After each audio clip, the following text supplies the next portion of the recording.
Hey, what's up? My name's J.M. Chaley and welcome to my channel. This week I want to talk about plot versus story.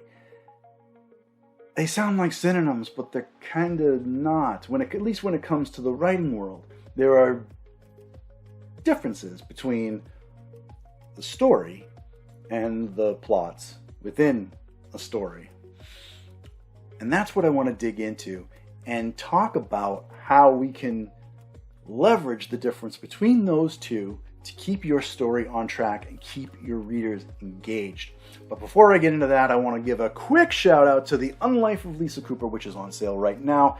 If you love vampires, if you love action adventure, if you love strong female protagonists, if you love awesome, cool dogs who bite people who threaten the female protagonist that I just mentioned, then this story is for you. It's got cozy moments here and there. It's got a little bit of a romantic arc. I'm very, very excited about this story. I can't hype it enough how excited I am about it.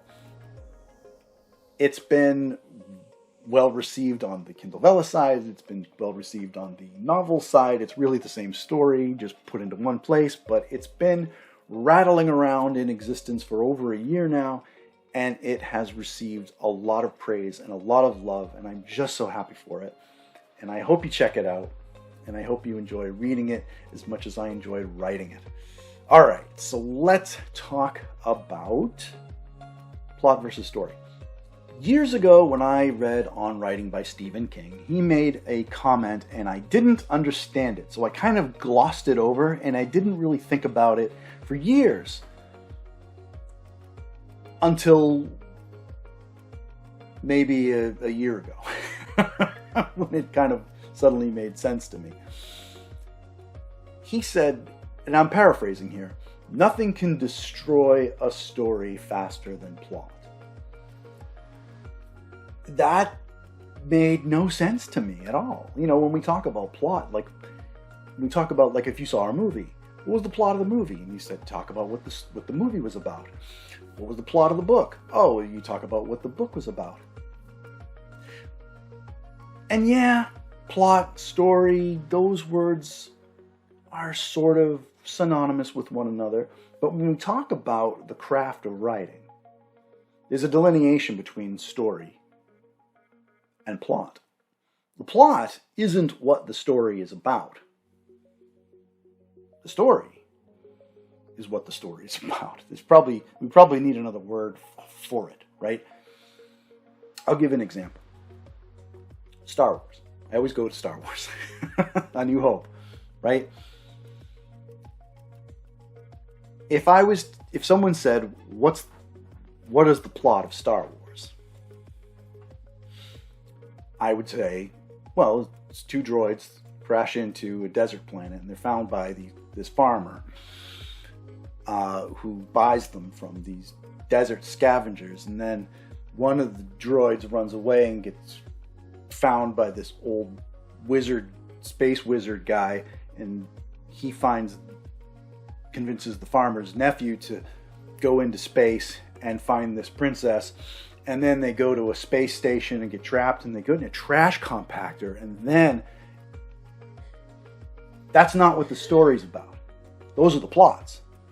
Those are the different plot points and things that happen in the story, yes, but it isn't what the story's about. That's the difference.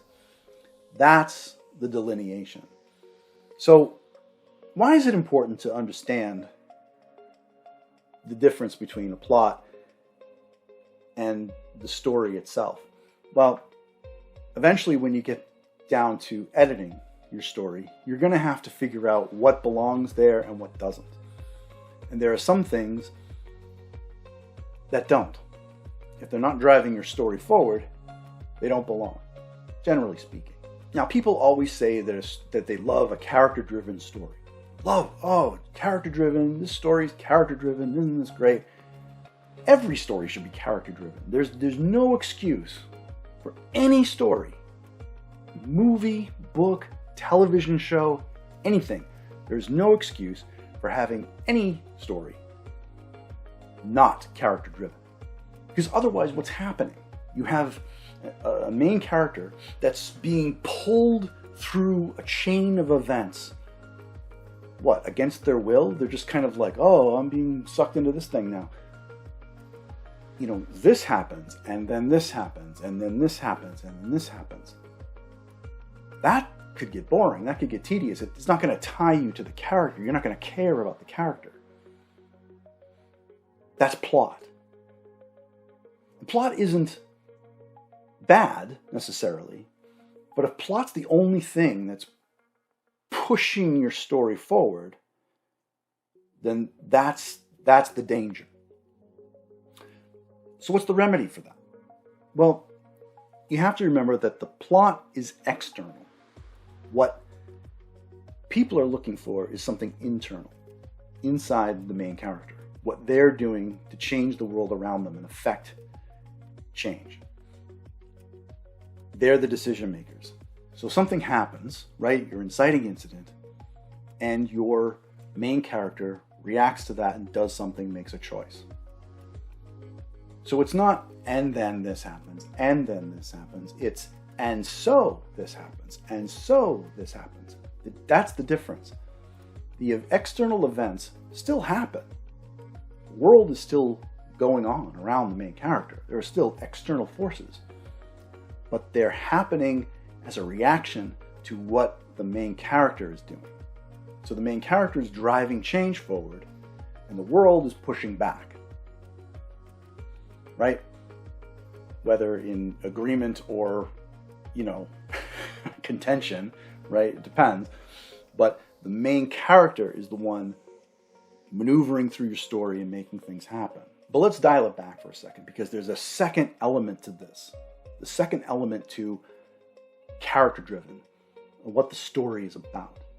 Now, the character may decide they don't want to go fight the evil wizard, they want to go out for ice cream. Well, that's character-driven too, but it doesn't do anything for your story. So you're going to need to understand what your character wants, what drives them forward. When they're making these decisions to move in the direction that they're moving, are they going in the direction that solves the problem that they're trying to solve? It sounds simple, but if you stick to this very simple rule, it'll keep your story on track. There's a wonderful book out there called Story Genius by Lisa Cron, and she refers to this. There's a whole system to it. She goes into how to blueprint your book and all this kind of stuff. I won't, check the book out. It's a worthwhile read. But she has something called a third rail, which is basically, if you think about a third rail like in a subway, that's the power. It's what drives things forward. This is your character's wants and goals, right? As long as you follow the third rail, you'll stay on track. And that's where you want your story to be. But more than that, that's where your reader expects your story to go. And I'm not talking about predictability. I'm talking about setting an expectation for your reader and delivering on that. Again, not predictable necessarily. They don't necessarily know where the train is heading, but they do know what the tracks are. So if you had your main character go for ice cream instead of fighting the wizard, that's a derailment, right? Your reader isn't going to like that. So think about it in terms of these two things. If something is happening in your story, and I'm talking about plot, right? Something is happening. Why is it happening? Should it happen? Right? Does it tie to the direction that your story is going? What it's about, what the character wants? Right? If not, then maybe it doesn't belong. The other question to ask is, can it happen? Is it able to happen? Is it possible? So this is why readers hate Deus Ex Machina, right? Because yeah, it can happen, but readers can tell if something is forced or just kind of shoved in there at the last minute to make things work. So if something happens, it should be because it should happen and because it can happen. It's possible, right? Within the realm of the world that you've already set up. It's almost like Chekhov's gun, right? The whole beauty of Chekhov's gun is if you show a gun in the first act, it gets fired in the third. Well, if you don't show that gun in the first act, it's not going to have the impact that it does in the third act, right? So these little elements will help not just keep your story on track, but set up those rails that your readers expect, right? They may not know, they may see the gun and think, oh, something's going to happen with that gun. That's foreshadowing. We like that. Foreshadowing is not spoilers, right? But they don't know who's going to shoot that gun, what's going to happen with that gun in the third act. So yes, a lot of information here, but remember, plot is external. Story, main character, what the main character is trying to do is internal. They should be pushing things forward. They should be trying to affect change in their world. They should be steering the plot wherever they go. And then the world, the external world, pushes back on them and reacts to what they do. And if they're maneuvering, the main character is maneuvering somewhere that is not in the direction of their goal, your readers are going to pick up on it. It's not going to sync up with the book that they expect to have in their hands. And they're not going to be happy and they're not going to like it. It's kind of like hitting a sour note. If you're playing music, the listener expects a certain kind of harmony. And you may not know all the notes that are coming, but you can always tell. Even if you're not educated in music, if you don't know anything about music, you can always hear a bad note. It just doesn't sound right. The same thing is with your writing. If you're moving in a certain direction, there are certain notes that go and certain notes that don't. And if it flows all together in the same piece of music, as it were, it belongs. If it doesn't, it doesn't. The ice cream scene is a bad note, right? It's a filler scene. It doesn't belong. It's a darling.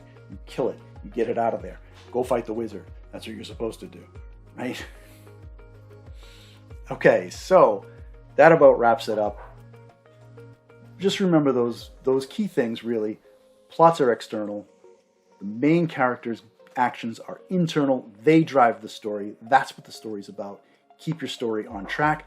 Make sure that the things that happen are necessary and move the story forward, and that they're possible, that they can happen, they're able to happen, so you don't fall into that Deus Ex Machina pitfall where you're like, oh crap, I have to squeeze this thing in here that I didn't, plan for or do a good job of foreshadowing for.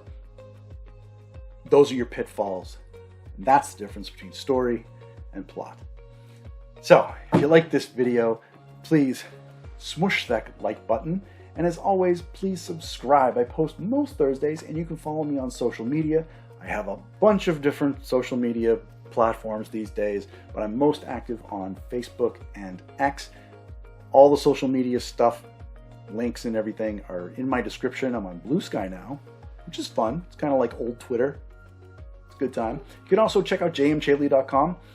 I'm looking to add more content to that. I'm thinking about doing a Lisa Cooper timeline that shows like all the different things from her birth to the year that she was turned into a vampire to, when the different stories take place along her timeline. That's a work in progress. There'll be more about that later. But if you go to jmchaley.com, you can click on contact me or say hello, whatever it's called. Send me a message. Let's keep in touch. And yeah, thank you so much for watching, and I'll see you next time.